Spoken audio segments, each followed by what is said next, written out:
Pak Alex, selamat malam. Pak Chandra, selamat malam, sehat ya? Selamat malam, salam sehat. Oke, saya ke Pak Alex lebih dulu. Jadi adakah tanggapan spesifik dari Satgas untuk hasil yang dikeluarkan oleh Bloomberg ini yang menempatkan Indonesia di urutan terakhir, urutan 53 dari negara-negara ekonomi dunia yang diperkirakan jadi tempat yang paling baik atau paling buruk untuk membuka kembali kegiatannya? Ya, jadi bahwa pemerintah sejak ini pandemi diumumkan, pemerintah sudah banyak membuat instrumen sebagai bentuk kehadirannya di masyarakat dalam menanggulangi pandemi. Itu dimulai dengan PSBB tahun 2020 dan kemudian berakhir dengan PPKM 1, PPKM 2, dan kemudian kita masuk ke dalam PPKM skala mikro di bulan 3 dan bulan 4. Semangatnya adalah bahwa pemulihan kesehatan tidak meninggalkan atau mengabaikan pemulihan ekonomi. Dan pemulihan ekonomi juga tetap mengedepankan pemulihan kesehatan.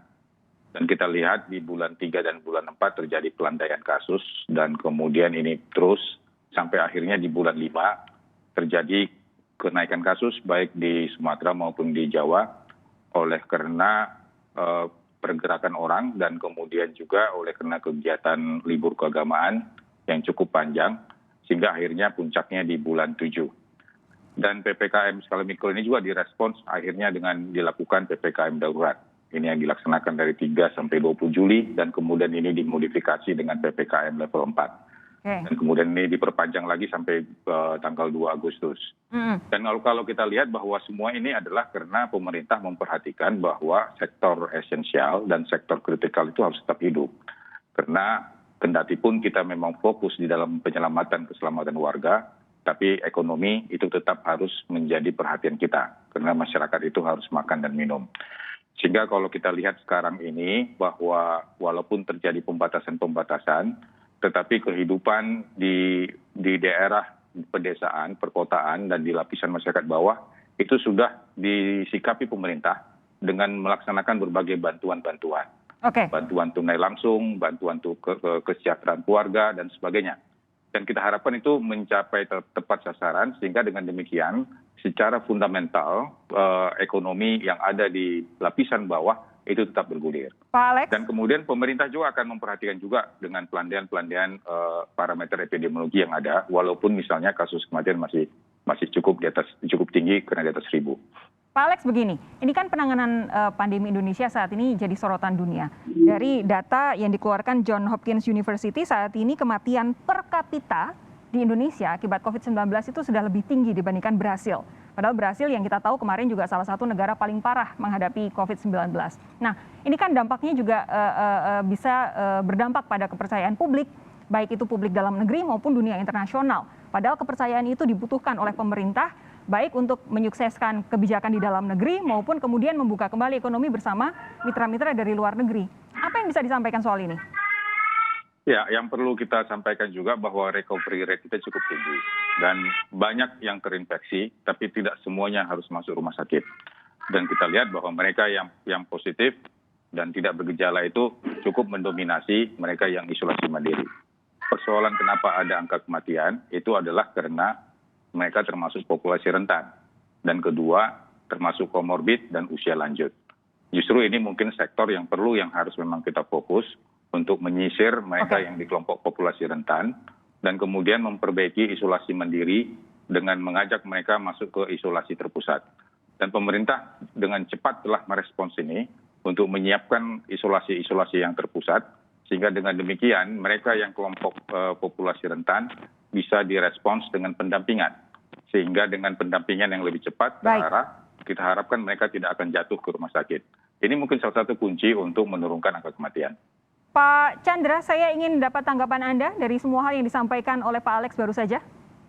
Ya, begini ya, saya itu cukup lama, 5 tahun kerja di WHO, tapi kalau Indonesia disalah-salahin, saya kadang-kadang suka tergelitik juga gitu ya. Jadi agak tidak terlalu fair juga kalau menyalahkan satu negara dengan negara lainnya. Itu satu sisi ya, katakanlah sisi nasionalisme.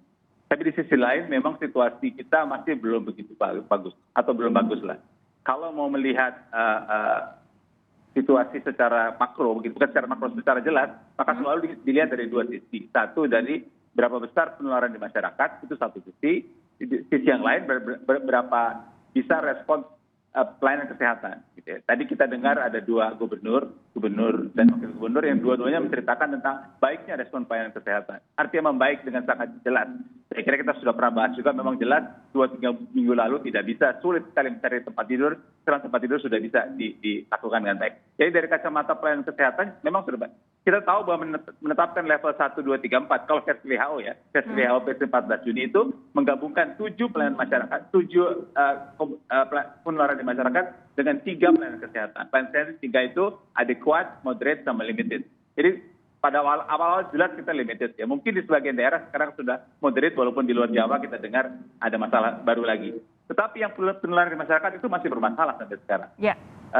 Kalau tadi disebut-sebut menurun karena kita membandingkannya dengan 2 minggu lalu, saya mau membandingkan dengan pada saat PPKM darurat dilakukan. PPKM darurat dilakukan pada tanggal 3 Juli, kenapa? Karena situasinya berat. Makanya diputuskan PPKM darurat. Jadi kalau kita melihat angka hari ini, kalau mau fair bandingin sama 3 Juli, 3 Juli itu angkanya ada 4 yang jelas. Nomor 1, jumlah kasus 27.000 pada 3 Juli. Ya. Sekarang 30 sekian ribu. Itu konkret naik. Nomor 2, pada tanggal 3 Juli itu positivity rate 25%. Sekarang 27% hari ini barusan. Dari 25% positivity rate itu ya kalau pakai PCR itu 37%, hari ini 50% jadi naik. Betul. Kematian tadi sudah banyak dibahas. Pada tanggal 3 Juli kematian itu 490. Sekarang kematian 1.600. Memang 1.600 turun dibandingkan 2.000 yang tanggal sekian itu. Tapi kalau dibandingkan 3 Juli situasi kita agak lebih bagusan 3 Juli daripada sekarang. Gitu. Karena 3 Juli kita putuskan mengadakan PPKM darurat. Jumlah tes 3 Juli 110.000, sekarang jumlah tes 119.000, targetnya 400.000. Jadi memang di satu sisi pelayanan kesehatan, beban pelayanan kesehatan sudah banyak berkurang, itu benar. Ya, apalagi di kota-kota besar yang kita tahu, yang saya tahu lah, yang pasti Jakarta dan sebagainya. Tapi di sisi lain, aspek penularan di masyarakat masih cukup tinggi. Jadi memang balance ini mesti dicari dengan baik. Saya sependapat sepenuhnya bahwa tidak mudah mengambil keputusan besok malam, gitu saya percaya. Tapi saya mengusulkan bahwa data yang ada dikelola dengan sangat komprehensif sebelum keputusan itu bisa diambil besok malam. Nah, di beberapa wilayah di Jawa dan juga Bali, terutama misalkan seperti DKI Jakarta, kemudian Bandung, kasusnya memang turun, tapi di luar Jawa malah naik. Apa analisis dari Pak Chandra akan disampaikan sesaat lagi, kita jeda sejenak, saudara tetap bersama kami di Sapa Indonesia Malam. Pak Chandra, di beberapa wilayah di Pulau Jawa dan juga Bali, salah satunya di DKI Jakarta, kasusnya kan memang turun. Tapi di luar Jawa kecenderungannya naik. Apa analisis Anda? Ya, ada 2 yang ingin saya sampaikan. Nomor 1, angka nasional kan tadi seperti saya sampaikan kurang lebih sama atau barangkali bukan tidak mungkin naik. Jadi memang itu ada ada sumbangan dari luar Jawa yang angkanya naik. Itu poin pertama. Poin kedua, seperti tadi sudah disampaikan, sudah jelas nampaknya PPKM ini pembatasan mobilitas itu mempengaruhi penurunan kasus. Sementara pembatasan mobilitas kan yang besar dilakukan di Jawa dan Bali dalam sebulan terakhir ini. Jadi bukan tidak mungkin itu jadi penyebab yang terjadi di luar Jawa Bali. Cuma saya mau sedikit masuk tentang kasus yang meninggal, karena menurut saya ini sangat penting gitu ya. Kenapa sangat penting? Karena kalau orang meninggal itu kan bukan sekedar angka, karena dia sudah meninggalkan kita selama-lamanya. Jadi mesti ada effort besar untuk mereka yang wafat ini. Kemarin saya kebetulan nulis di Kompas tentang hal itu. Saya usul ada 3 saja. Nomor 1, ada analisa mendalam kenapa ini terjadi. Analisa itu terbagi 2. 1, analisa di masyarakat, artinya kita tahu data dari sekian banyak yang meninggal itu, berapa yang meninggal di rumah, berapa yang meninggal tidak dapat tempat di rumah sakit, berapa yang meninggal di rumah sakit, umurnya meninggal berapa, ada komorbid atau tidak, faktor masyarakat. Itu 1. Dan yang kedua, yang namanya audit kematian, mortality audit yang dilakukan di rumah sakit. Saya yakin rumah sakit melakukan audit kematian, tapi kalau data itu dikumpulkan, jadi sebab kematian di komunitas dan sebab kematian di masyarakat, kita tahu sehingga effortnya bisa lebih mengarah. Itu yang pertama yang mesti dilakukan. Mungkin sudah dilakukan, tapi kalau bisa di-share ke publik, karena kita belum pernah baca. Yang kedua, bagaimanapun juga kematian ini harus ditangani dari hulu. Itu sudah berulang kali disampaikan sebenarnya, tapi saya mau tekankan lagi. Jadi pembatasan sosial itu mempengaruhi kematian jelas. Meningkatkan trace dan treat yang tinggi itu akan menurunkan kematian. Vaksinasi akan menurunkan kematian, apalagi walaupun tadi dikasih data angkanya sekian juta, tapi kan yang lansia kalau nggak salah 20-30% baru. Betul. Jadi itu jelas mempengaruhi kematian. Itu poin kedua. Baru poin ketiga menangani soal rumah sakit, obat yang canggih, alat-alat, ventilator, ECMO, tocilizumab dan sebagainya. Jadi Oke. ini yang saya ingin tekankan untuk kemajuan, karena ini sesuatu yang kalau menurut saya sangat tragis kalau Oke. jumlah orang meninggal sebanyak ini. Saya yakin sebenarnya apa yang disampaikan oleh Pak Chandra, Pak Alex sudah paham luar dalam begitu. Tapi begini Pak Alex, salah satu hal yang menjadi indikasi dari penanganan yang serius dari pandemi ini adalah jumlah testing. Itulah kenapa 3T itu testing harus ada di awal begitu, karena memang itu salah satu yang paling penting. Yang kita dengar kemarin, Pak Luhut menyatakan semakin paham bahwa testing itu penting. Banyak yang mengkritik loh, selama ini kemana? Ini sudah 1 tahun 4 bulan pandemi. Tapi yang jelas, dari target yang disampaikan sendiri oleh pemerintah, yaitu 400.000 per hari, itu sampai sekarang belum tercapai. Kalau kita lihat angkanya semakin turun, jangan-jangan yang dikhawatirkan oleh masyarakat adalah pemerintah kemudian menggunakan alasan itu untuk tidak mencapai target 400.000 per hari. Padahal justru itulah cara untuk kita bisa mencari kasus sebanyak-banyaknya supaya diisolasi, supaya tidak semakin menyebar. Apa yang bisa Anda sampaikan soal ini? Komitmen pemerintah untuk mencapai 400.000 tes per hari.